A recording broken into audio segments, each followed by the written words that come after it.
Hallo und herzlich willkommen auf potier.ch zu einer weiteren Folge von 5 Tipps für schönere Drohnenaufnahmen. Heute wollen wir uns mit dem Thema Musik und die Verwendung von Fotos in deinen Videos beschäftigen. Da geht es auch unter anderem um Urheberrechtsthemen. Dann lass uns doch mal loslegen. Hast du die bisherigen Folgen verpasst? Dann klicke doch hier oben rechts auf den Link für den Start mit Teil 1, damit dir nichts entgeht. Intros erstellen aus Fotos, aber mit Bewegung. Ihr seht jetzt hier als erstes mal ein Intro, wie ich es im Moment in meinen Filmen verwende.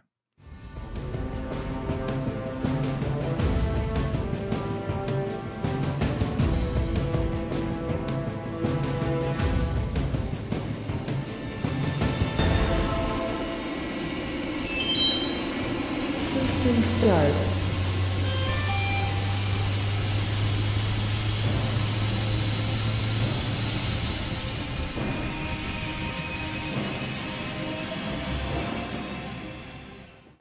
Das Intro selbst dauert 14 Sekunden und innerhalb diesen 14 Sekunden erhält der Zuschauer einen Überblick, was ihn in dem Video erwartet. Eine Möglichkeit, ein solches Intro zu machen, ist, wie jetzt hier, ihr zieht euch einfach einzelne Fotos .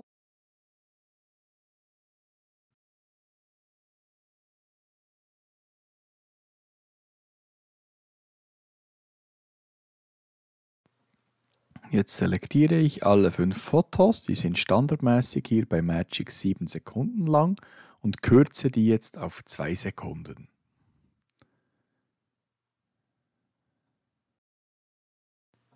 Ich gehe jetzt erstmal auf jedes Bild und zoome das heran, damit ich keinen schwarzen Rand drumherum habe.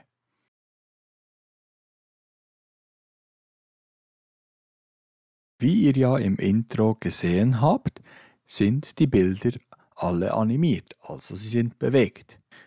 Deshalb gehe ich jetzt hier auf Kamera Zoomfahrt. Beim ersten Bild zum Beispiel sage ich, ich möchte die Kamera schwenken in diesen Ausschnitt, den ich jetzt definiert habe. Das sieht dann so aus. Beim zweiten Bild wähle ich als Option, ich will von unten nach oben schwenken. Beim dritten Bild mache ich einen Schwenk von rechts nach links. Beim vierten Bild mache ich einen Schwenk von links nach rechts, oben. Und beim fünften Bild mache ich einen Schwenk nach links. Das Ganze sieht dann so aus. Jetzt vielleicht das erste Bild ein bisschen schnell sich bewegt, das könnte man noch korrigieren. Danach kann ich jetzt hier in Magix über Vorlagen, kann ich mit dem Bereich Untertitel, kann ich einen Titel machen, also den Intro-Titel, in dem Fall hier einfach Erlach. Kann da die Größe und Farbe und Position alles anpassen und dann am Ende des Intros habe ich standardmäßig noch einen Untertitel drin mit dem Monat und dem Jahr, damit der Zuschauer wenigstens ansatzweise sieht, von wann die Aufnahmen sind.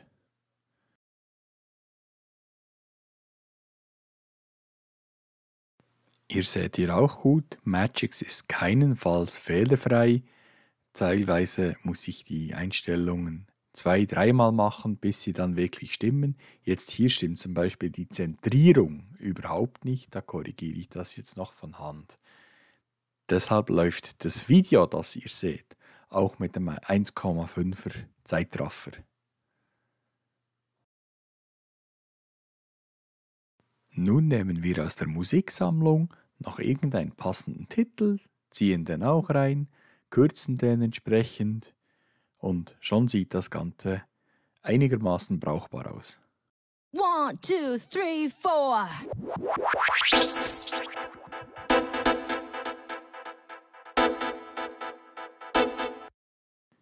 Dies ist ein durchaus gehbarer Weg, aber es geht viel einfacher mit Magix. Wenn ich nämlich hier auf Vorlagen gehe und dann auf Schnittvorlagen habe ich hier nämlich halbfertige Intros. Hier jetzt zum Beispiel das Butterfly-Intro, das ist mein Standard-Intro.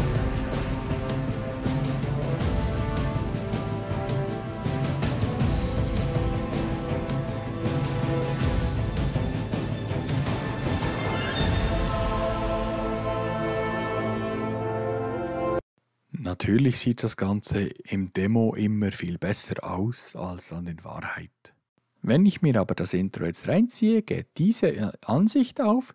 Ich kann hier sehr einfach den Titel eingeben und dann bei den anderen Ecken da, das ist der Platzhalter für die Fotos, kann ich einfach per Drag and Drop beliebige Fotos reinziehen.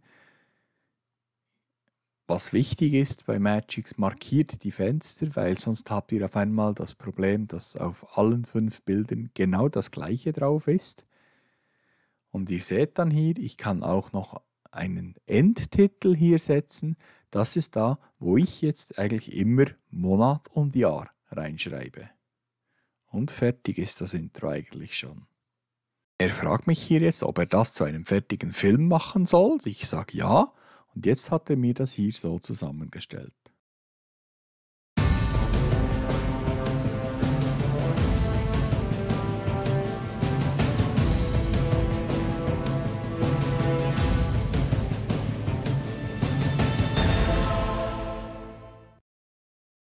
Wie ihr sehen könnt, sind alle Zoomfahrten, alle Bewegungen schon gemacht. Ich kann jetzt hier noch die Farbe und die Größe und die Position des Titels editieren. Danach kopiere ich mir hier einfach alle Spuren komplett vom Intro und füge die vor meinem Film ein. Fertig ist das Intro. Und achtet beim Intro wirklich auf die Qualität und dass es kurz ist. Ihr habt nur wenige Sekunden Zeit, den Zuschauer davon zu überzeugen, dass er sich euer ganzes Video anschauen soll.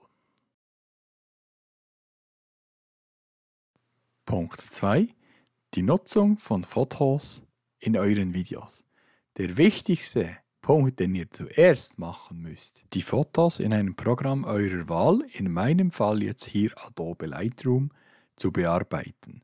Im Volksmund reden immer alle von Photoshoppen, aber in Wirklichkeit braucht man für die reine Fotobearbeitung nur Adobe Lightroom. Photoshop ist, wenn man bescheißen will. Ich habe mir jetzt hier mal ein Foto importiert und es ist keine Hexerei. Die meisten Programme haben einen Automatikmodus und ihr seht jetzt, das macht schon ein bisschen was aus. Es hat auch vordefinierte Settings, die man da, wenn man mit der Maus drüber fährt, die einem angezeigt werden. Ich finde jetzt aber in dem Fall hier eigentlich das automatisch fast am schönsten. Ist ein bisschen dunkel. Was ich bei Landschaftsaufnahmen immer mache, ich reguliere noch ein bisschen die Klarheit, nehme den Dunst weg und jetzt nehme ich noch das Licht ein bisschen wieder rein, damit das ganze Bild ein bisschen heller wird. Anschließend nur noch exportieren und es steht bereit für die Nutzung im Video. Danach kann ich mir wieder mit Drag and Drop die Fotos reinziehen. Die Meldung hier kommt jetzt nur, weil er fragt, ob er daraus einen eigenen Film machen soll. Ich sage dort Nein und habe jetzt die Fotos hier in meinem Film. Jetzt, da die Bilder drin sind, geht es darum, die Bilder zu animieren. Ich gehe dafür, wie schon in Punkt 1, auf Kamera und Zoomfahrt und entscheide dort frei nach Bild, wie ich welches Bild bewegt haben will. Das erste Bild jetzt zum Beispiel ein Zoom-In, damit es aussieht, als würde man die Treppe runtergehen. Beim zweiten Bild ein Zoom-Out, vom Fuchsbau weg in den weiten Wald. Das sieht dann so aus. Beim dritten Bild wähle ich wieder bei Kamera und Zufahrt einen Schwenk gegen links oben. Beim vierten Bild mache ich einfach einen Schwenk gegen oben. Und jetzt bei diesen Bildern, da müsst ihr aufpassen. Da macht eine Bewegung in die Fahrt- oder Bewegungsrichtung Sinn. Also jetzt bei beiden Bildern hier gegen rechts bewegen. So sieht dann das Ergebnis aus. Ein Punkt, den ich sicherlich jetzt noch bearbeiten würde, ist, dass auch während der Zoomfahrt nirgends der schwarze Rand sichtbar wird, wie jetzt das hier im Moment noch der Fall ist. Bei einer Hochformataufnahme ist das leider halt nicht möglich. Punkt 3. 360-Grad-Aufnahmen verwenden. Ihr seht jetzt hier, was angezeigt wird auf dem Bildschirm, wenn ihr eine 360-Grad-Aufnahme einfach so in euer Schnittprogramm reinzieht. Komplett verzogen, das kann man so nicht gebrauchen. Der Workflow, den ich euch jetzt zeige, ist halt sehr Magix bezogen. Als erstes kopiere ich mir jetzt hier mein Bild mal, um euch den Effekt besser zeigen zu können. Hänge das jetzt hinten dran an und jetzt ändere ich hier die Länge des Bildes auf 50 Sekunden. Meiner Erfahrung nach ist 50 Sekunden der optimale Wert, damit das Bild ruhig läuft. Nun suche ich bei den Effekten die 360-Grad-Bearbeitung. Als erstes muss ich die für dieses Foto oben aktivieren. Ich mache jetzt das ein bisschen größer, damit ihr das seht. Setze hier das Flag, um die Aktivierung zu starten. Das Fisheye habe ich für mich persönlich die Einstellung mit 0,5 jetzt genommen. Mich dünkt es so ein natürliches Bild, das vom Betrachter gut angeschaut werden kann. Ihr seht jetzt gerade, wie ich mir da immer wieder meine Fenster zurechtschieben muss. Dies ist nur so, weil ich euch das alles auf einem Bildschirm zeige. Im normalen Leben arbeite ich mit 2 Bildschirmen und habe hier viel mehr Platz. Was für mich jetzt hier sehr wichtig ist, sind da unterhalb dem 360-Grad Panorama die einzelnen Einstellungssettings. Ich wähle nun die Neigung der Kamera aus. Ich nehme das jetzt ein bisschen runter und setze den Startpunkt auf 1 und muss jetzt hier, das ist ein Magix-Problem, das alles von Hand setzen gehen, die einzelnen Keys. Jetzt gehe ich ans Ende des Films, setze jetzt dort eine ganze Drehung, wäre ja 360 Grad, das kapiert das Programm nicht, also setze ich 359 Grad, die Neigung der Kamera bleibt gleich und die Fisheye-Auflösung bleibt auch gleich. Nun muss ich mir wieder überall den Keyframe setzen, sonst übernimmt es die Einstellungen sowieso nicht. Und was jetzt passiert, das nennt man genau den Demo-Effekt. Ihr werdet jetzt sehen, die Hälfte der Einstellungen wurden nicht übernommen. Das Fisheye stimmt nicht, auf einmal stimmt die Positionierung der Startkamera nicht mehr, die Neigung der Kamera stimmt nicht mehr. Ich lasse euch das jetzt im Zeitraffer ein bisschen laufen, damit ihr seht, dass auch bei Magix halt nicht alles einfach auf Anhieb funktioniert. Ich schaffe es bis ans Ende nicht, die Kamera wirklich zum nach unten schwenken zu bewegen. Die Vorschau springt immer wieder zurück, aber was soll's. In einem meiner Filme würde ich jetzt die ganze Aufnahme nochmal rauswerfen und nochmal von vorne anfangen mit dem 360-Grad-Bild. Punkt 4. Schlimmste Fehler mit Vertonung. Zum Thema Audioaufnahme werde ich dann im nächsten Teil, im Teil 7, etwas sagen. Hier geht es mir eher darum, um die Wahl des falschen Stils. Und einfach einige No-Gos, die ich nicht begreifen kann und will. Ihr seht jetzt hier eine schöne Zeitrafferaufnahme eines Sonnenaufgangs. Würdet ihr hier sowas erwarten?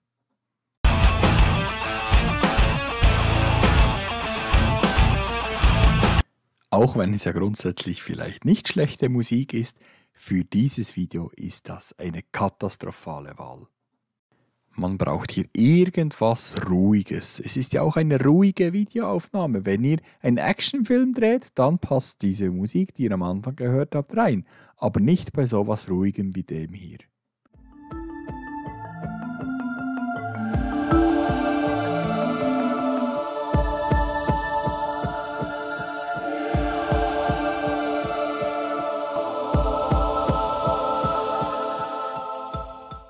seht, es geht doch. Ein weiteres Muster, was man nicht machen sollte, ziehe ich nun hier in die Tonspur rein. Wenn man den Film am Anfang startet, ist alles gut. Alles passt.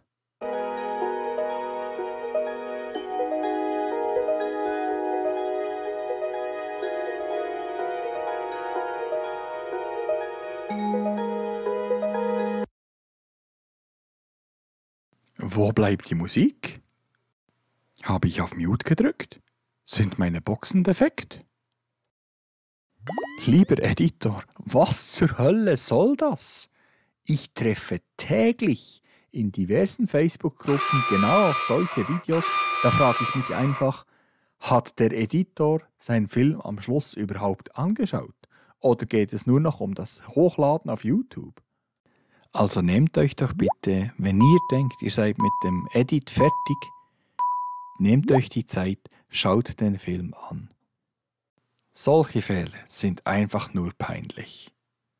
Wo du übrigens an gute Musik kommst und auf was du achten musst wegen Urheberrecht, kommt jetzt gleich im Punkt 5. Punkt Nummer 5. Woher die Musik nehmen. Eine Möglichkeit habt ihr direkt in eurem YouTube-Studio.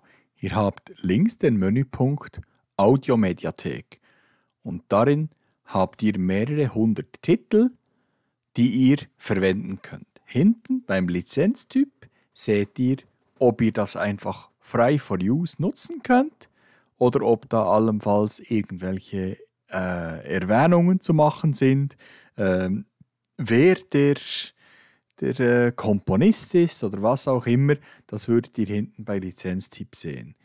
Ihr könnt euch hier auch die einzelnen Titel anhören und teilweise hat es gute Stücke, aber es hat doch auch aus meiner Sicht sehr viele, die ich nie verwenden würde. Also ich verwende etwa immer so die gleichen 10, 15 Titel hier aus der Mediathek und habe mir die auch heruntergeladen. Ihr könnt das hinten anwählen beim Download, damit ihr die dann direkt in eure Schnittsoftware reinnehmen könnt und nicht erst euer Video vertonen könnt, wenn ihr es auf YouTube hochgeladen habt. Man muss sich halt mal ein bisschen Zeit nehmen und die Stücke wirklich durchhören, weil es hat wirklich sehr gute Titel darunter, aber die müsst ihr erst finden. Was ich jetzt hier eigentlich gerade die ganze Zeit suche, und deshalb geht das da auch immer wieder hin und her und hin und her, ich sehe beim Lizenztyp jetzt plötzlich alles nur noch Free-for-Use-Titel. Ich sehe keinen einzigen mehr, bei dem ich was angeben muss. Vielleicht hat YouTube da gerade etwas geändert. Das hier erscheint, wenn man bei Lizenztyp klickt. Ihr seht, das gilt auch für Videos, mit denen du einen Namen erzielst. Es ist keine Namensnennung erforderlich. Also diese Videos sind wirklich frei für die Benutzung. Etwas, was ich selbst nicht glauben konnte, geht doch mal bei der Suche Ride of the ein und schaut mal, was da kommt.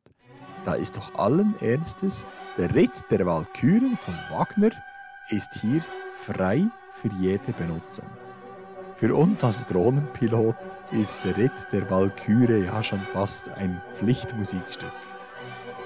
Ich hatte mit den Stücken aus der Mediathek noch nie ein Problem, noch nie eine Meldung wegen dem Urheberrecht, also von dem her können diese Stücke hier problemlos genutzt werden. Wie ihr aber auch sehen konntet, ist die Auswahl recht beschränkt. Deshalb mache ich mir zwischendurch noch die Mühe und editiere mit dem bekannten Music Maker noch selbst Stücke.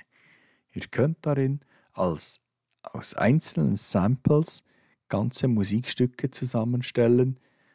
Was ich aber hier schon leider die Erfahrung machen musste, ist, dass ihr hier Probleme kriegen werdet wegen dem Urheberrecht. Es gibt anscheinend einige liebe asiatische Mitstreiter, die sich einen Spaß daraus machen, euch da einen Einspruch reinzuhauen bei YouTube, eigentlich nur mit dem Hintergrundgedanken, dass ihr zu faul seid, da Einspruch zu machen, das weiterzuziehen Und wenn ihr dann ein Video habt, das erfolgreich ist und entsprechende Klicks generiert, dann kriegen Sie das Geld aus der Monetarisierung und nicht ihr. Das hat jetzt hier auch nichts mit irgendwelchem Rassismus zu tun. Ich habe mittlerweile weit über 100 Videos hochgeladen und bei jedem, bei dem ich Ärger hatte, war es eine Firma mit Sitz meistens in China, weil dort scheint die Gesetzeslage noch so zu sein, dass solche Gaunereien möglich sind. Ihr seht das übrigens wegen dem Urheberrecht hier in eurer Videoübersicht unter Einschränkungen. Ihr habt dann so einen Hinweis, hier jetzt eine Beschwerde wegen Urheberrechtsverletzung, da auch noch eine Beschwerde wegen Urheberrechtsverletzung, weiter unten auch noch eine. Manchmal kann es auch bewusst sein, wenn ihr einen Titel danach genutzt habt, der halt wirklich von einem Künstler ist, dann ist das ja auch nicht falsch. Dann soll er ja bei der Monetarisierung das Geld kriegen und nicht ihr. Ihr könnt euch auch direkt den betroffenen Teil hier gleich anhören.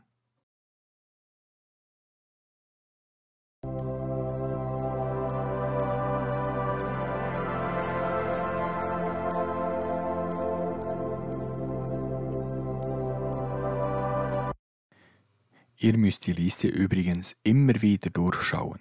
Das hier ist jetzt auch schon eines meiner älteren Videos und da war bis letzte oder vorletzte Woche war da kein Einspruch drin. Also die versuchen es einfach immer wieder. Und die Taktik dahinter, dass ihr keinen Einspruch macht, die scheint aufzugehen, weil wenn es sich für die lieben Kollegen nicht rechnen würde, würden sie es ja nicht tun. Falls ihr zum Beispiel mal auch auf die Idee kommen solltet, AC/DC, Thunderstruck zum Beispiel zu nehmen, dann werdet ihr erstaunt feststellen, dass euer YouTube-Video komplett gesperrt wird. Das ist nicht nur urheberrechtlich geschützt, dass es da eine Meldung kriegt, das ist weltweit gleich so eingestellt, das Video wird gleich geblockt. Aber das ist ein anderes Thema.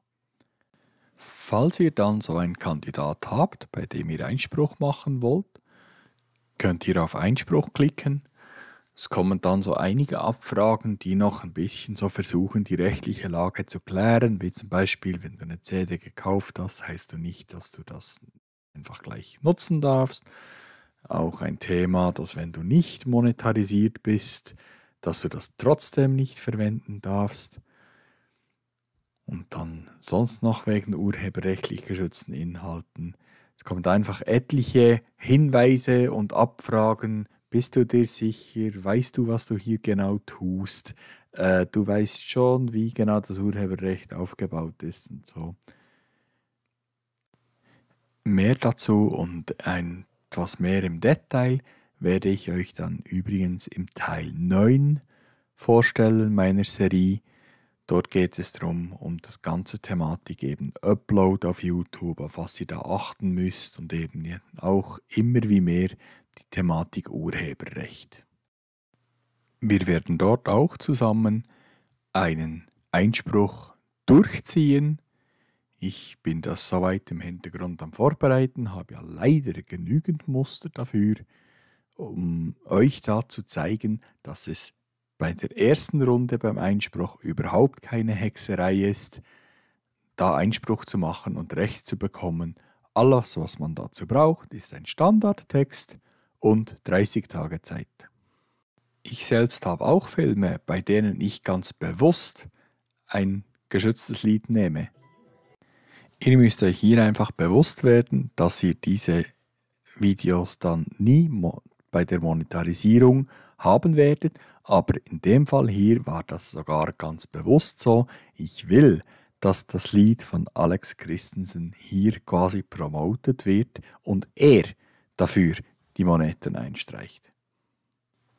Ich habe mir aber jetzt hier beim Drehen des Teil 6 selbst ein Ei gelegt. Ich musste jetzt diese Tonspur rausnehmen, weil sonst ist hier dann mein ganzes Video hier gesperrt für die Monetarisierung, weil das Lied von Alex Christensen hier im Hintergrund auch gehört werden konnte. Ein weiteres Beispiel ist dieser Film hier von mir, von einer Airsoft Operation im Ausland. Das ist einerseits ein Video erst ab 18 Jahren und auch hier eine Beschwerde gegen die Urheberrechtsverletzung, sogar eine mehrfache, weil ich hier ganz bewusst Musik genutzt habe, teilweise aus Videospielen, andererseits von bekannten Künstlern. Ihr seht das auch, wenn ihr da auf das Detail geht. Hans Zimmer, der bekannte Komponist, oder? Der jetzt auch gesperrt ist. Wieso, dass hier jetzt zum Beispiel der Ritter der Walküre auch gesperrt ist mir ein Rätsel. Aber ich habe hier natürlich nicht die Version genommen aus der YouTube Studio Mediathek. Last but not least gibt es auch Plattformen wie zum Beispiel ccmixer.org, bei dem Künstler ihre Musik hochladen können. Ihr könnt sie runterladen und das Einzige, was ihr machen müsst, ist, ihr müsst den Künstler erwähnen. Also, all you have to do is give credit to the musicians. Im Intro, im Abspann, wo auch immer. Die Files, die ihr da anzeigen müsst, werden sogar mitgeliefert. Ihr seht jetzt hier ein Beispiel. Da könnt ihr dann mit Copy-Paste einfach den ganzen Text hier reinnehmen und bei euch in zum Beispiel einen Lauftext integrieren am Ende des Films. Der Künstler ist erwähnt, ist happy, ihr habt geile Sounds und seid happy. Also eine wirkliche Win-Win-Situation. Es gibt solche Plattformen wie Sand am Meer. In Deutschland wird man vermutlich am schnellsten fündig, wenn man GEMA-freie Musik sucht. In der Schweiz heißt das Suiza. Da müsst ihr in eurem Land schauen, wie ihr da am besten zu solchen Plattformen kommt. Nice to know. Nice to know. Nice to know. Nice to know. Ein ganz hässliches Problem taucht bei mir bei Magix Video Pro Version 12 regelmäßig auf, wenn ich hochauflösende Bilder importieren will, wie jetzt das hier der Fall ist. Ich kann das Bild normal reinziehen, muss dann aber bei jedem Bild das Bild einmal anwählen, auf Farbe gehen, dort einmal auf automatische Farbe klicken und es wieder rausnehmen und erst jetzt wird das Bild scharf dargestellt. Auch wenn ich das Video rendere, ohne das vorher gemacht zu haben, bleiben die Bilder unscharf. Damit sind wir am Ende von Teil 6 angelangt. Falls dir das Video gefallen hat, dann lass doch ein Like da, einen Kommentar und wenn du keine Folge verpassen möchtest, dann abonniere doch den Kanal mit Glocke. Danke dir!